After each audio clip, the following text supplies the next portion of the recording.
adik-adik semuanya, apa kabar hari ini? Semoga kabar baik ya.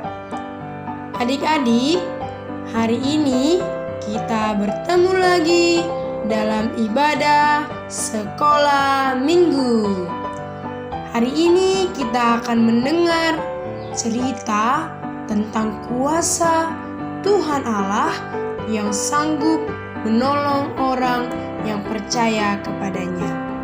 Tapi sebelumnya adik-adik, mari kita memuji Tuhan dengan bernyanyi, Iblis itu musuh kita, Yesus itu juru selamat kita.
Mari kita berdoa.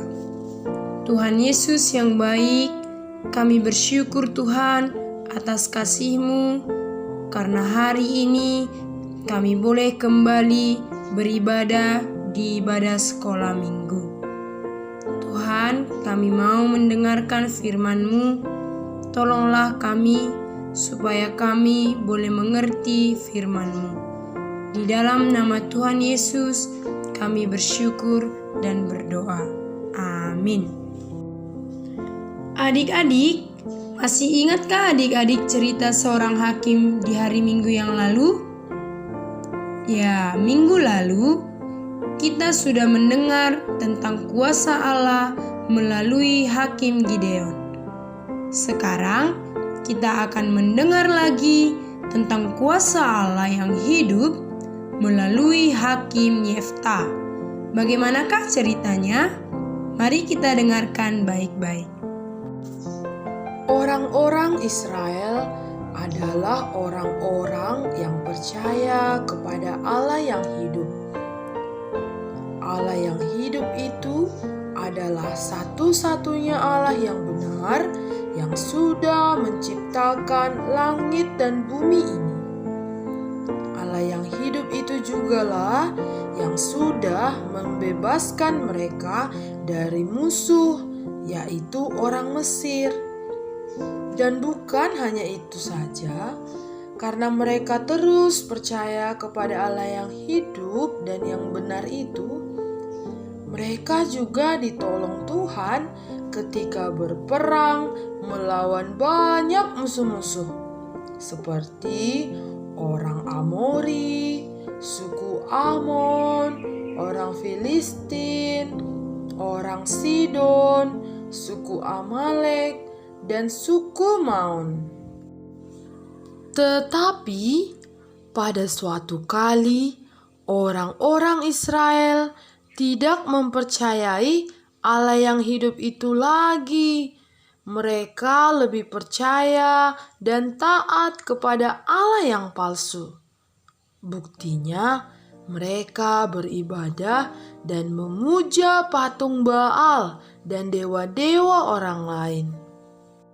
Lalu, tahukah adik-adik, Tuhan pun menegur orang Israel dengan cara membuat mereka berperang dengan musuh. Dan kali ini dengan suku Amon. Semakin hari, orang Israel semakin diserang sehingga mereka mulai ketakutan karena semakin dikejar oleh suku Amon. Ternyata adik-adik, para Baal dan dewa-dewa yang mereka percayai itu tidak bisa menolong mereka. Semua patung-patung yang mereka puja dan taati itu sama sekali tidak berkuasa menyelamatkan mereka dari serangan musuh. Malah mereka semakin diserang adik-adik. Lalu bagaimana ini? Aduh, kasihan sekali mereka. Apakah mereka bisa menang kali ini? Apakah mereka berhasil seperti sebelumnya? Ternyata adik-adik, orang-orang Israel akhirnya sadar bahwa mereka sudah berdosa dan melawan Allah yang hidup dan yang berkuasa. Orang-orang Israel akhirnya meminta ampun dan sungguh-sungguh memohon pertolongan kepada Allah yang hidup. Mereka pun benar-benar menyadari bahwa hanya Allah yang hidup itulah yang sanggup menolong mereka. Nah, di antara suku Israel ada seorang hakim yang percaya kepada Allah yang hidup dan yang berkuasa itu. Namanya ialah Yefta. Yefta adalah seorang pahlawan yang gagah perkasa. Ayahnya bernama Gilead. Tetapi adik-adik, Yefta diusir dari rumahnya karena dia dibenci oleh orang-orang sekitarnya. Dia pun pergi ke tempat yang lain. Namun, beberapa waktu kemudian, para tua-tua Israel datang mengajak Yefta untuk memimpin mereka dalam perang melawan suku Amon. Yefta pun mengikuti mereka dan mau memimpin orang Israel dalam perang. Yefta tidak takut sedikit pun kepada musuh, karena dia percaya bahwa Allahnya yang hidup itu pasti sanggup dan berkuasa menolong mereka mengalahkan musuh. Dan memang benar adik-adik, Roh Allah yang hidup menyertai Yefta sehingga ia tidak takut menghadapi musuh. Dengan kekuatan dan pertolongan dari Allah, Yefta pun bisa mengalahkan suku Amon dan orang Israel pun menang. Yeay! Orang Israel ternyata menang. Adik-adik, dari kisah Hakim Yefta melawan orang Amon, kita bisa mengetahui dan mengerti bahwa hanya ada satu Allah yang hidup dan yang benar dan yang maha kuasa.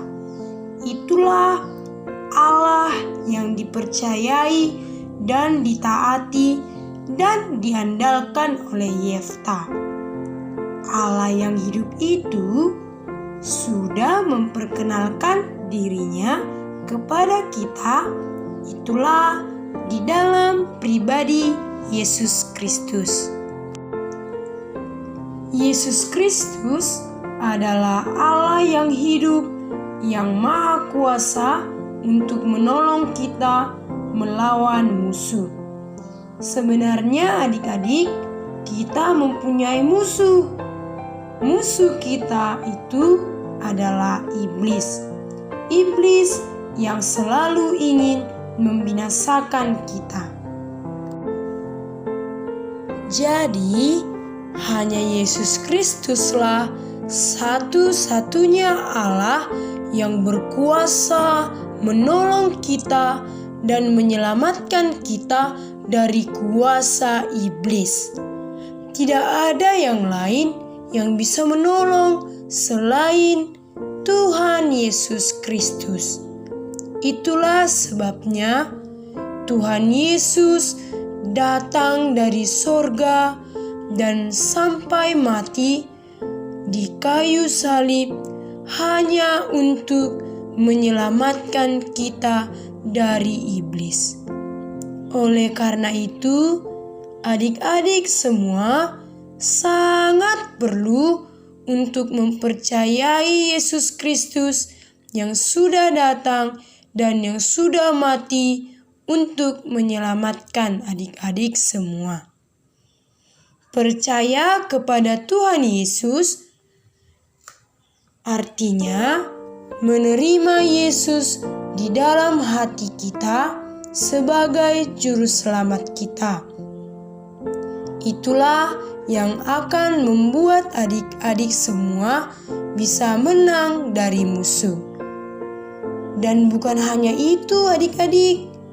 Kalau adik-adik percaya kepada Yesus Kristus, maka adik-adik semua pasti akan masuk surga dan bisa hidup selamanya bersama dengan Yesus Kristus. Wah, sungguh luar biasa bukan? Sungguh besarnya untung kita asal kita mau percaya kepada Allah yang benar dan yang berkuasa, itulah Yesus Kristus. Adik-adik, demikianlah firman Tuhan untuk kita hari ini. Jangan lupa diulang-ulangi dan direnungkan ya. Ayat hafalan kita Roma 1 ayat 4b, bahwa Ia adalah Anak Allah yang berkuasa, Yesus Kristus Tuhan kita. Roma 1 ayat 4b. Mari kita berdoa. Tuhan Yesus yang baik, terima kasih Tuhan untuk firman-Mu yang kami dengarkan hari ini.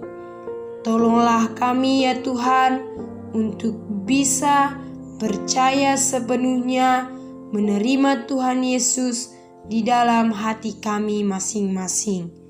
Di dalam nama Tuhan Yesus Kristus kami berdoa. Amin.